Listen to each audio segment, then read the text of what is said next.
thought that derivatives could be enforceable in court. Then at the end of the first Bush administration, this awful Wendy Graham, who was at the one of these regulatory agencies, said, no, we want to have a safe haven and make them legal.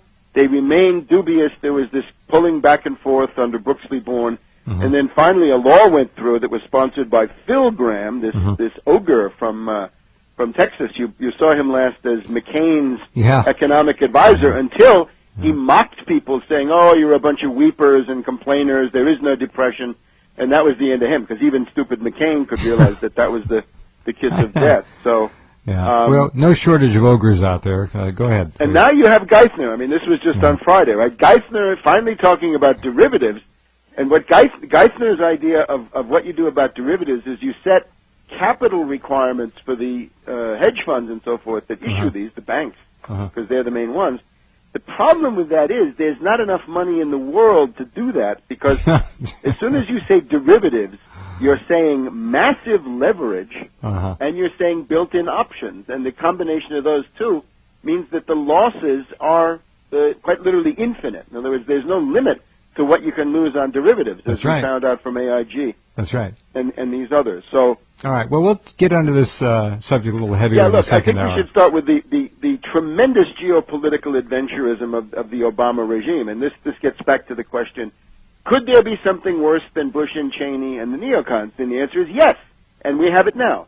Because this is now playing with fire on a scale that the neocons, they may have imagined it, but they never did it. They never went and picked a fight with China on the scale that we see now. But maybe I'll just start with Iran, because this was also a big issue in the last month or so. I wrote this book, Obama the Postmodern Coup, The Making of a Manchurian Candidate. That's also available at these places I mentioned.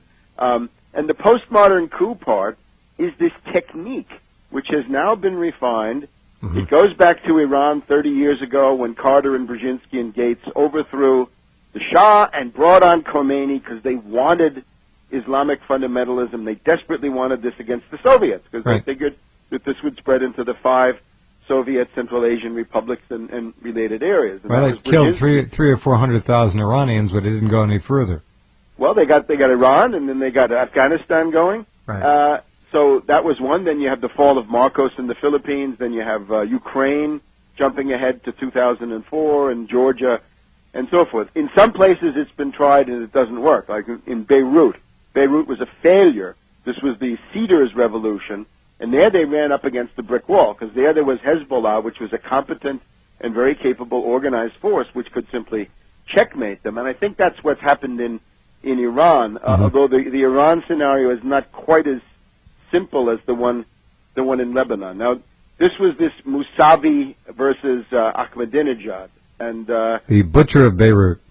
Well, more than that, even Beirut. That was fine. But the thing I think that was really grotesque about Mousavi was this human wave assault of children. You'll remember the mullahs would take little kids, 10, 12, 15-year-old kids away from their parents and send them against the Iraqi machine guns during that long war that spanned basically the entire decade of the 1980s. So he was presiding over that. Bombing the U.S., well, I suppose that's one thing. But this thing, murdering the children of your own country, I think this portrays him in an adequate light, because there's really no there's no way to get around that. Yep.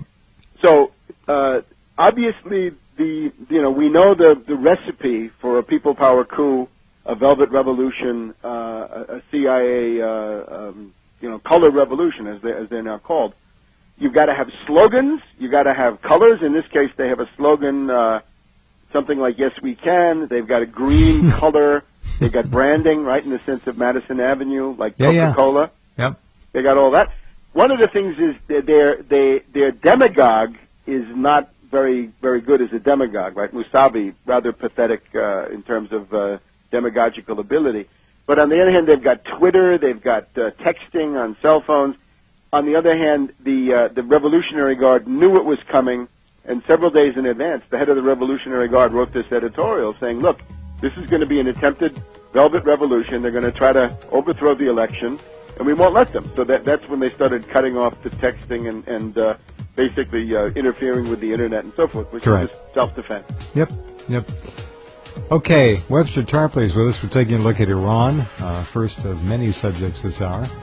So stay tuned and pay close attention to what Webster says, because he is a man of great vision and he tells it like it is. You all saw that happen. It went down exactly as he's saying, and it didn't work. Back in a minute as we continue.